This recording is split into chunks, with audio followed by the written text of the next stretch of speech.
Economics एटा आज मोर second video या पूर्ववर्ती वीडियो रे मु आपन मानको पढाईतिली अर्थनीति कोन आ आजिर विषय वस्तु होची अर्थनीति शब्दटी आसीची केउठी आ अर्थनीतिर जनक काहाकू कुहाजी who is the father of economics and where it is origin of. तो चलंतु वीडियोटी को स्टार्ट करिबा। एडम स्मिथ जणे की स्कॉटिश इकोनॉमिस्ट थिले से जेतु स्कॉटिश देश रे बिलोंग करथिले ताको स्कॉटिश इकोनॉमिस्ट कुहाजे। तो ए एडम स्मिथ ही होउचंती इकोनॉमिक्स रो फादर माने कोन जनक जेमे सब विषय वस्तुर केही ना केही जनक थांती सेते इकोनॉमिक्स रो जनक हेउचंती एडम स्मिथ। तांको ही कोबे कुहाला इकोनॉमिक्स रो फादर। से गोटे बही लिखिथिले जोटा कि 1776 मसिया रे पब्लिश हेला।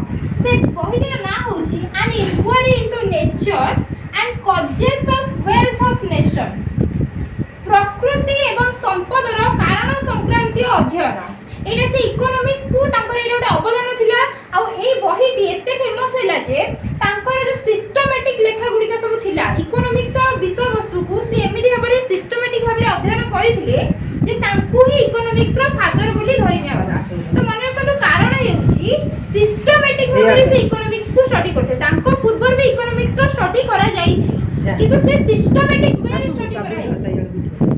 तबे ए एडम स्मिथ ताकू कुहा गला हमर फादर ऑफ इकोनॉमिक्स। तबे ए शब्दटी आसीछि केउठी ए इकोनॉमिक्स शब्दटी आसीछि केउठी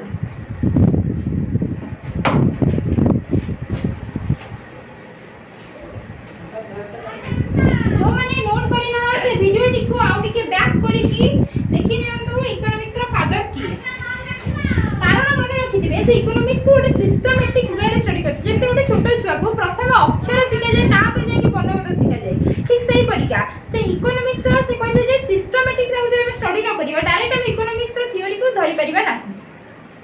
तो इकोनॉमिक्स रो origin of economics Odia medium रे हो कि इंग्लिश मीडियम रे हो तार ओरिजिन बा उत्पत्ति समान अछि। इकोनॉमिक्स रो ओरिजिन होउची ओइकोनोमिया। इकोनॉमिक को शब्द रो आसीची ना ओइकोनोमिया शब्द रो आसीची। माने रखो दे ओइकोनोमिया ये गोटे ग्रीक वर्ड आ ये जो ग्रीक वर्ड ता यार ओडिया टा भी सहीया माने ये ओइकोनोमिया ओडिया भी होची सही ओइकोनोमिया। आ ये जो ए वर्ड टी को गोटे गोटे बही रे लिखा हिची ओइकोनोमस लेखंतु कि ओइकोनोमिया लेखंतु दीटा अंक समान जिंस जहां भी लिखिबा आपनकर किछि भूल होबनी ठीक ही हबो। आकु जदि हम संधि विच्छेद करिबा हमर दीटा शब्द आसीची गोटे होची ओइकोच आ गोटे होची नोमिया। गोटे ओइकोच आ गोटे होची नोमिया। ओइकोच रो अर्थ होची हाउस होल्ड ता जोटा हम कहू जे परिवार बा गृह। तापर नोमिया शब्द रो अर्थ होची मैनेजमेंट। माने रखंतु ये शब्द गुडी को अर्थ माने रखंतु। आपण इकोनॉमिक्स पढुचंती माने इकोनॉमिक्स रो फादर के इकोनॉमिक्स शब्दटी आसीची कोठी आपण निहाती जानिबा दरकार। एटा होची तार वर्डटा जोठी कि इकोनॉमिक्स वाटी आसीची ओइकोनोमिया ताकू संधि विच्छेद हमें कहले ओइकोस प्लस नोमोस। ओडिया रे कहले भी सही समान जिंस ओइकोच प्लस नोमिया। ओइकोच रो अर्थ होची हाउस होल्ड ओडिया रे सेटा होची परिवार बा गृह। मैनेजमेंट रो अर्थ होची परिचालना।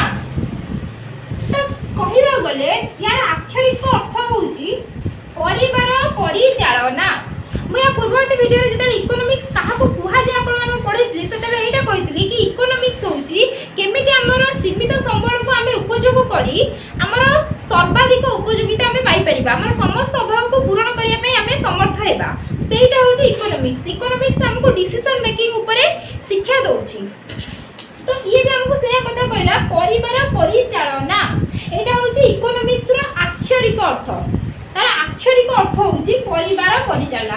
गोटे लोक जदि गोटे परिवार को न चलाई परिबो हमर संपूर्ण अर्थनीति को केमिति हम जने चलाई परिबो। तो गोटे प्रथम निजर आवश्यकता बुझी कि हमें गोटे परिवार रो सपोज माने सॉरी गोटे परिवार नै जेंति गोटे विश्व रो अर्थनीति को हमें जेमिति संपूर्ण भाबे संभाळी परिबा ता ऊपर हमको इकोनॉमिक्स हमको स्टडी कराऊँगी। तो मैं आशा करुँची भिडियोटी आपको भल लगी जदि भल लगी तो भिडियोटी को लाइक शेयर एंड सब्सक्राइब करिए जमा भूलु नहीं। धन्यवाद।